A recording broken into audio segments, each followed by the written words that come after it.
குரு பெயர்ச்சி என்பது குரு பகவான் ஒரு ராசியிலிருந்து மற்றொரு ராசிக்கு மாறுவதைக் குறிக்கிறது. இது ஒவ்வொரு ராசிக்கும் தனித்தனியான பலன்களை ஏற்படுத்துகிறது. 2025ஆம் ஆண்டு மே 14 அன்று குரு பகவான் ரிஷப ராசியிலிருந்து மிதுன ராசிக்கு பெயர்ச்சி ஆகிறார். இந்த மாற்றம் சில ராசிகளுக்கு புதிய தொடக்கத்தையும் சிலருக்கு சவால்களையும் உருவாக்கக்கூடும். புதிய தொடக்கம் பெறும் ராசிகள். ரிஷபம்.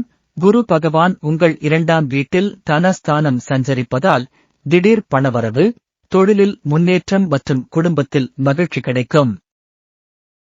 சிம்மம்.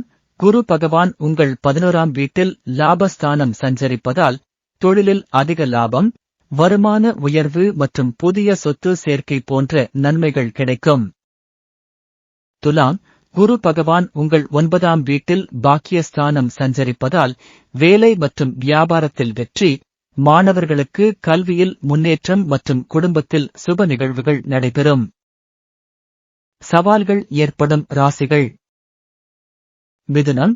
குரு பகவான் உங்கள் ஜென்ம ராசியில் சஞ்சரிப்பதால் புதிய முயற்சிகளில் சவால்கள், பணவரவில் குறைவு மற்றும் திருமண தாமதம் ஏற்படலாம். கவனமாக செயல்படுவது முக்கியம். கடகம். குரு பகவான் உங்கள் 12ஆம் வீட்டில் விரயஸ்தானம் சஞ்சரிப்பதால் செலவுகள் அதிகரிக்கும், பணவரவு குறையும் மற்றும் புதிய முதலீடுகளில் எச்சரிக்கை தேவை. மகரம். குரு பகவான் உங்கள் 6ஆம் வீட்டில் சஞ்சரிப்பதால் பொருளாதாரத்தில் சவால்கள், வேலைப்பளு அதிகரிப்பு மற்றும் புதிய முயற்சிகளில் தடைகள் ஏற்படலாம். பரிகாரங்கள்.